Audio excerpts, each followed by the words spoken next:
Welcome back to Matriarchetype. I will be your goddess for today. Let's get into this Shia LaBeouf interview. Of course, the homophobic statements have kind of gone viral, and we're going to cover those. And we're going to get into what exactly he said, the context with it, and it was crazy. It was bad. It was terrible. Don't get me wrong.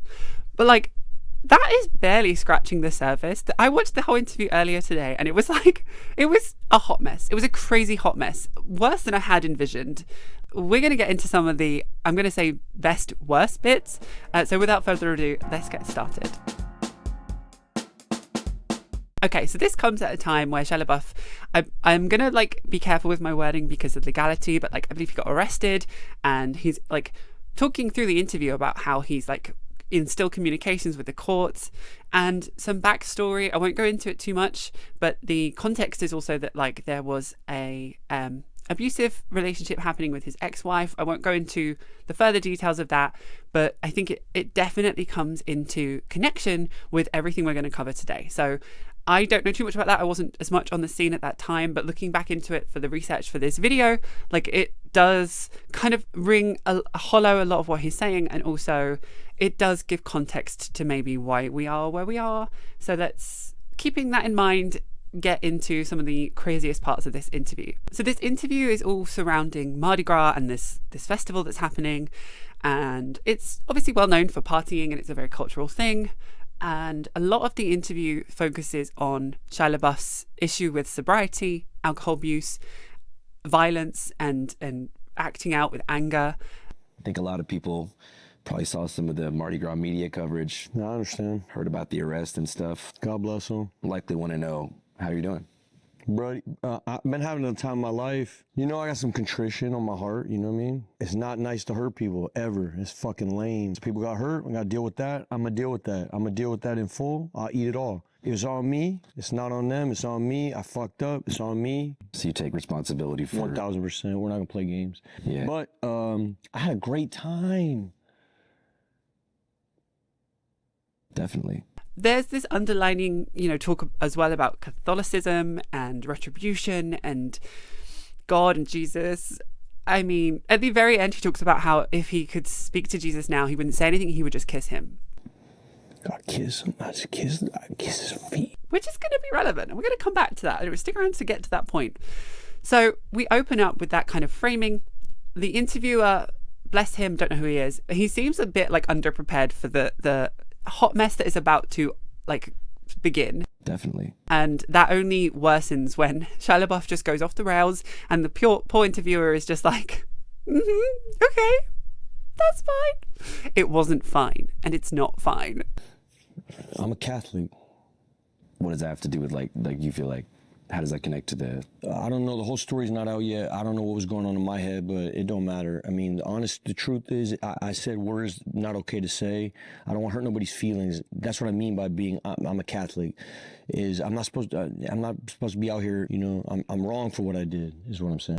There's this clear correlation between people, mostly cis white men, I'm going to say, that do some form of abuse, do some form of terrible act in society, and then move towards Christianity or Catholicism to kind of seek that retribution.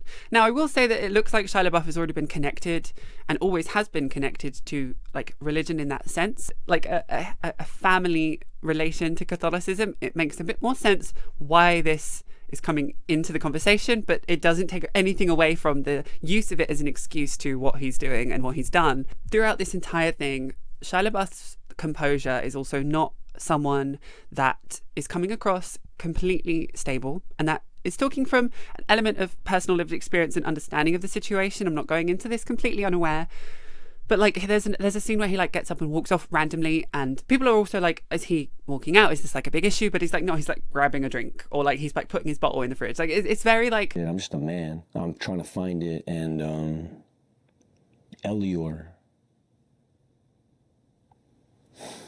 Hold on. Good. You get me? So let's get no. It's not like that.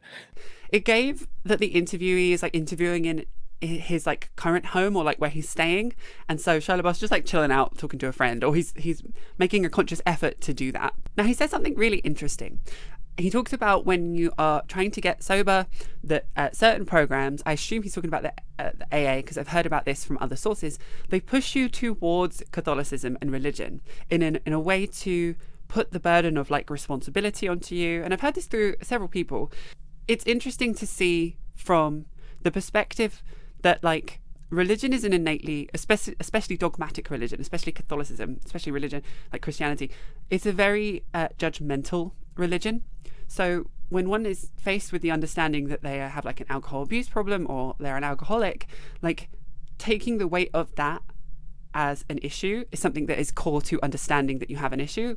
This is I'm re-explaining what I've heard like about this, not necessarily my opinion of it all, but so like he talks about like the further you get into these programs, the further you get pushed into Catholicism. I don't really know how to get to joy and run program like as rigid as they run it, and the deeper and this is not excuses, but the deeper in the program you get, you wind up in Catholicism, you know, which is it's giving very much like conversion therapy, like adjacent vibes of like being forced into a religion, not necessarily feeling it through your faith. The restrictive nature of recovery leads you into unhappiness because it's rigid. As an atheist, this all to me comes across really crazy and very much like separating the blame from oneself and trying to put the problem that you have outside of yourself so it's not your fault. And again, when the interviewee asks like, why get sober? Why are you doing it this time?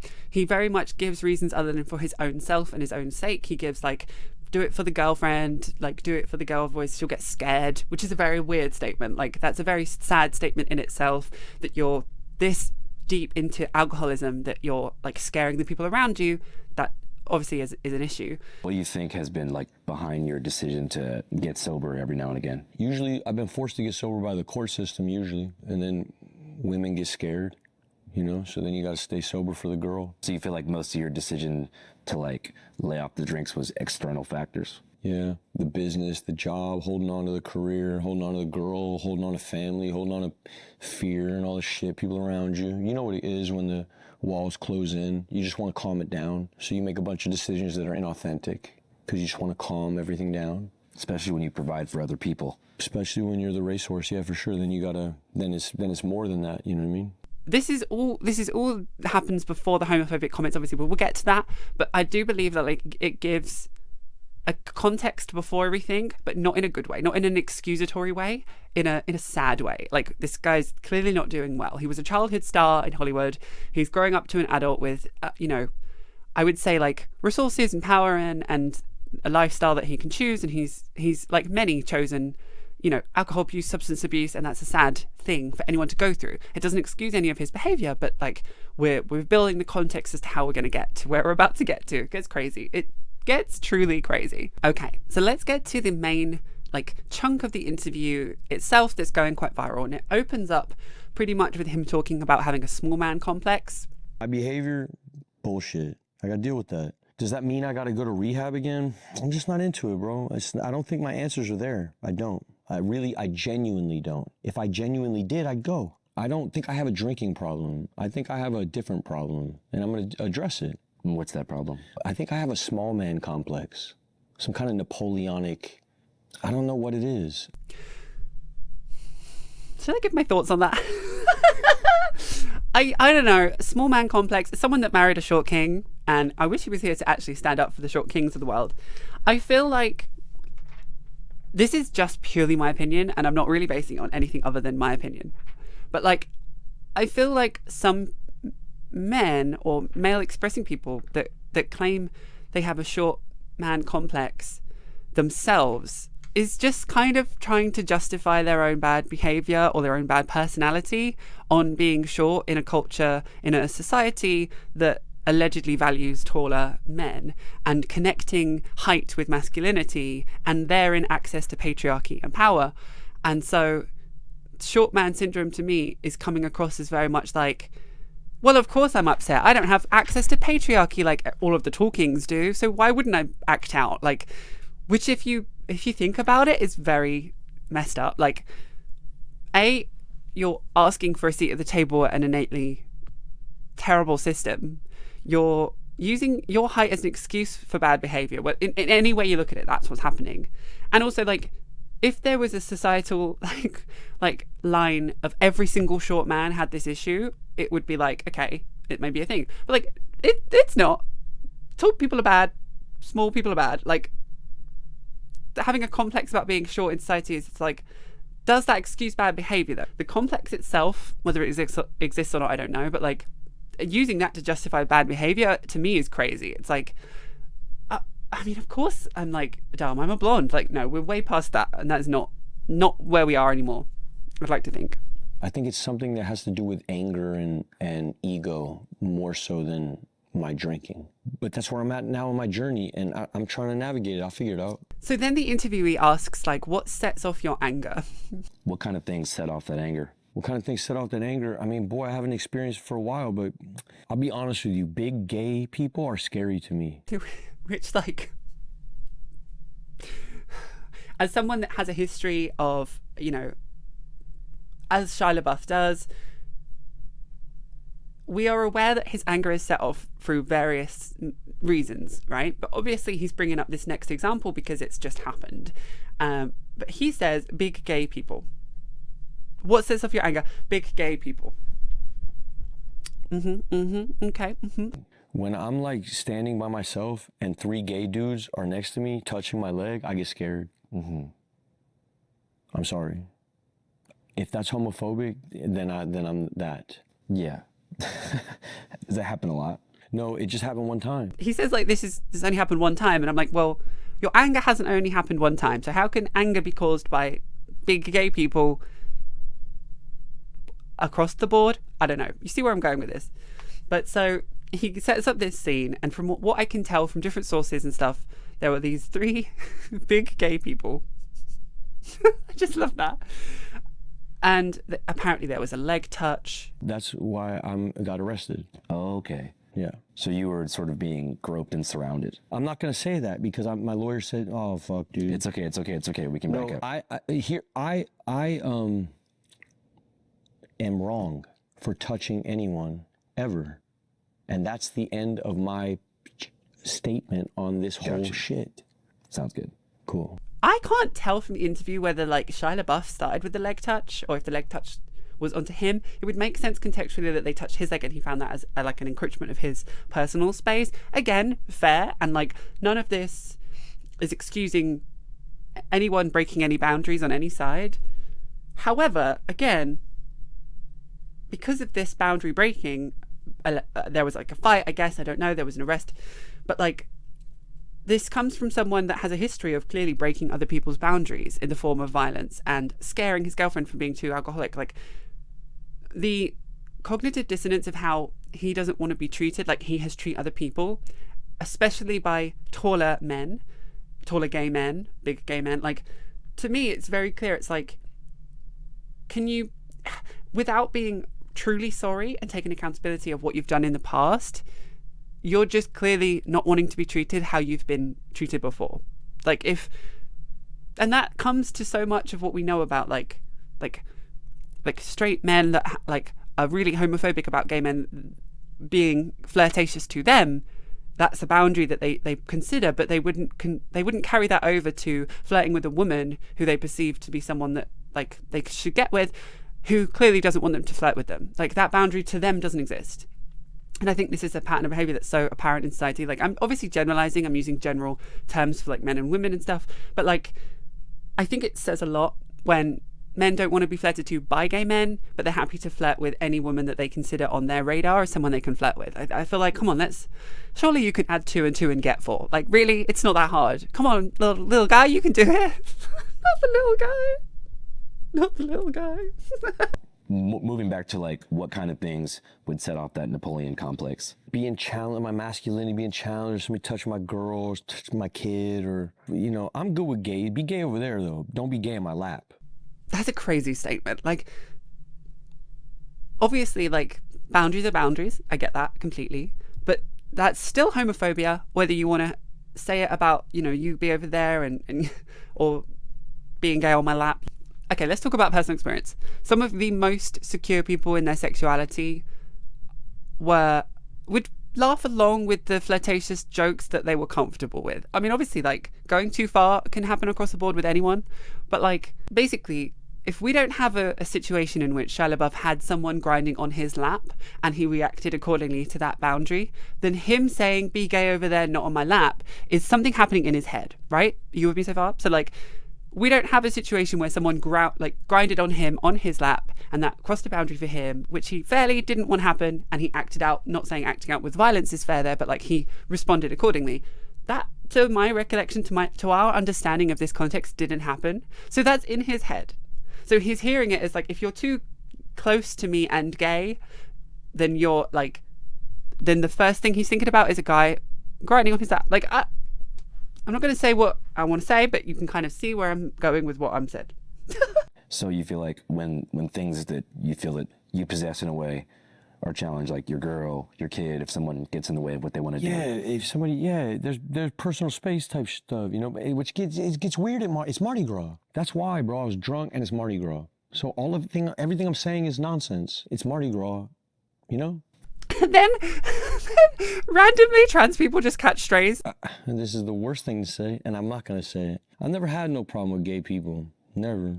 I remember paying for people's like transition surgery when I was fucking around the internet heavy. Because he's just like, he's apologizes if that comes across homophobic, and he talks about like, you know, my past, I randomly like paid for people's transition like surgery, and I'm watching it, I'm like, okay, cool, where did that come from? That doesn't make this okay, but kind of thanks for the trans people that you helped. Random, but cool.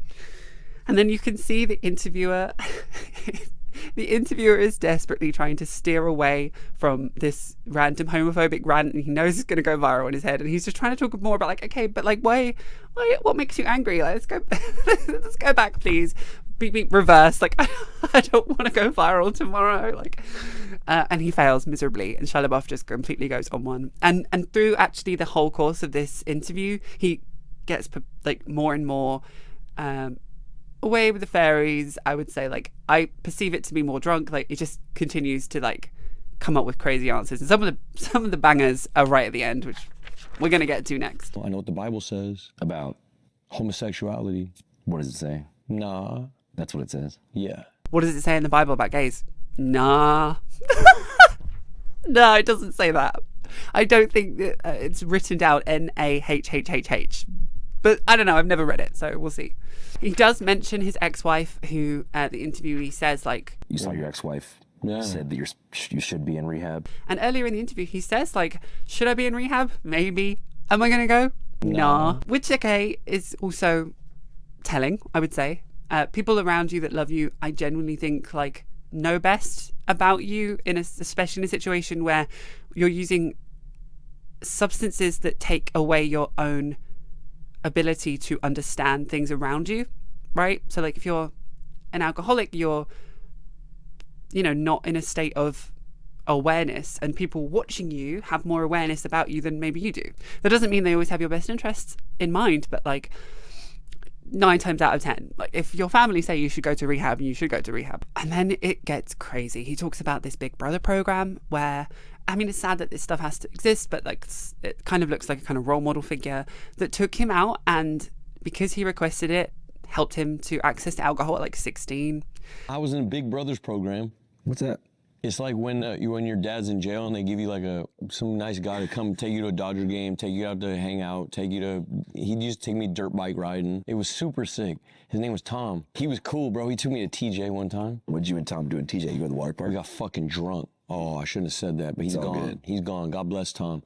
I was 16, and I begged him, and he did it. And if they would have known that, they would have kicked Tom out the Big Brothers program. Again, like, as someone in the UK, that all my friends were trying to get alcohol at 16, and we were not aware of what repercussions that would have, what that would do to us long term, or what that even meant.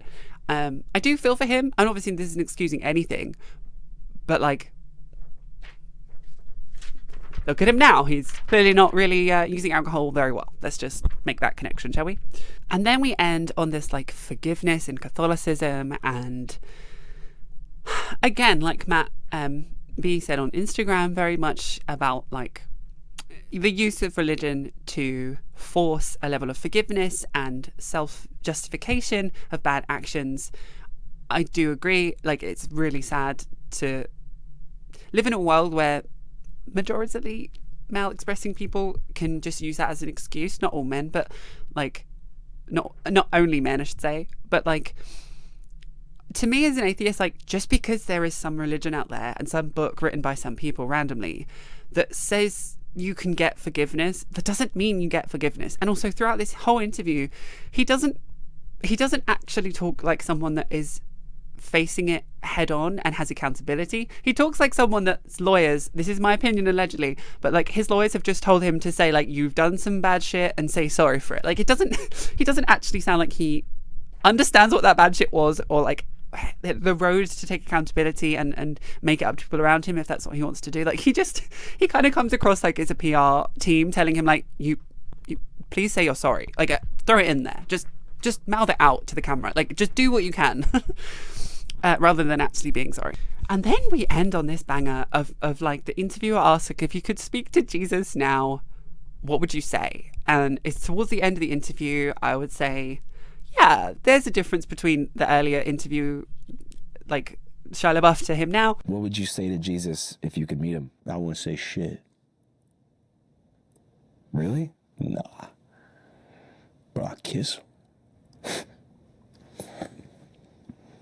I kiss him. I kiss his feet. No one say nothing.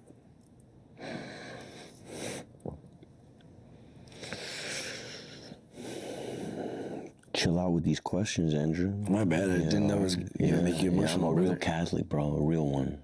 I just thought you had thought about it. No, I'm a real one, bro. I want to believe. It's something. Well, hey, bro, you gotta hit your head into the wall hard enough where you just go, fuck it. And again, that's gay. I'm just gonna say it as a joke. We're all thinking it. If Jesus is male expressing and you want to kiss him, that's the first thing you want to do, and he's not your family, and you want to, like, I don't know.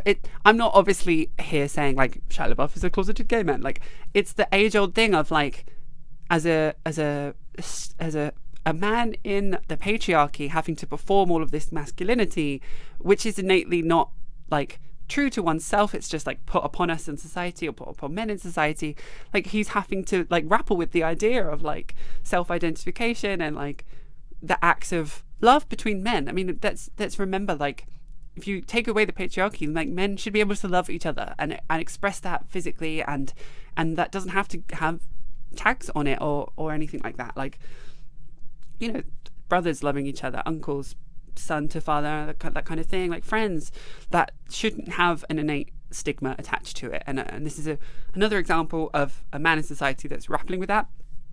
Unfortunately, this is also an example of someone that has done terrible things because of that, and not just that, but that pressure and what that does, as well as, I mean, child stardom. There are so many child stars that come out, and I do think there is, to me, this difference between male child stars growing up in society now to their female counterparts, again generalizing here, but like the Amanda Bynes, the female stars, like what happened to Britney growing up, like they are considered like going crazy, going off the rails, and whereas the male counterparts are often like, they, if they dabble into alcohol abuse, and it's like comes out in anger, and it comes out in violence, and society deals with those two things very differently, as we can see.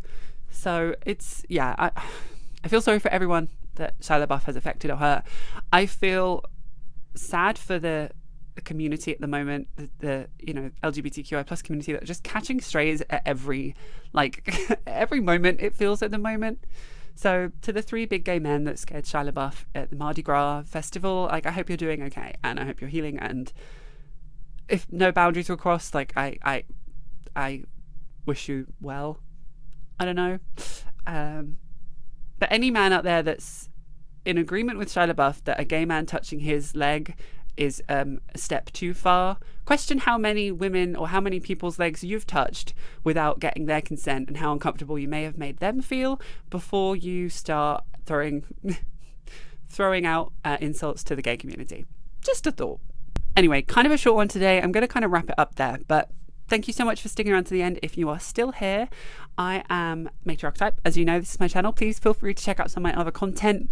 If you are new here, feel free to like have a look around, check out the vibe. I've been away for a bit, but I'm back now, and I'm back fully. I'll be going live soon.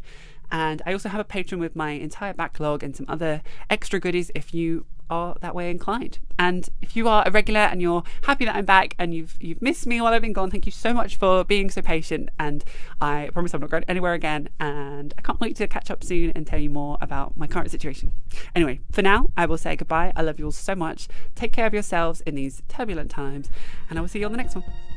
Bye.